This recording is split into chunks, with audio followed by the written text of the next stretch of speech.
Presendieu, I'm resident in New Rochelle, where I serve as the chair of our city's Environmental Advisory Committee and co-chair of our Superintendent of Schools Green Schools Advisory Committee.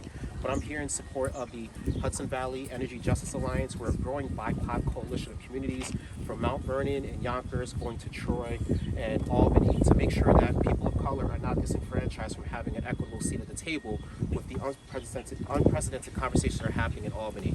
This is not for me. I know a lot of the people that are behind me that helped me become the leader that I am, but we just want to make sure that as we're having these conversations about climate justice and clean jobs, we're having it through the equitable dialogue, having it through the lens of making sure that our communities of color are having a seat at the table regardless of their professional background.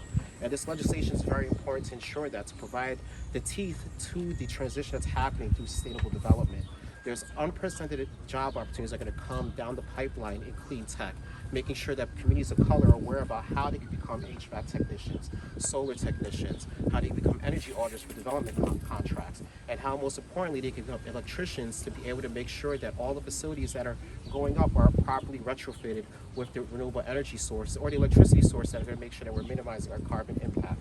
So this legislative package is very important for implementation.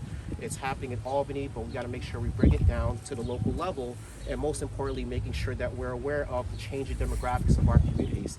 Southwest Yonkers is a community that is overwhelmingly people of color, over 70% Latino, from my understanding. So it's very, very important that we're making sure that the communities that have been impacted are represented.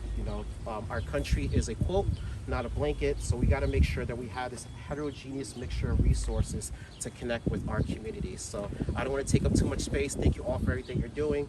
And please, if any of you know anyone that wants to connect with the Hudson Valley Energy Justice Alliance, please refer them over to us, because we want to make sure that we have this coalition that is authentic, that is built out, and we're having a grassroots network to streamline resources that everyone needs to have in our climate emergency. Thank you for that.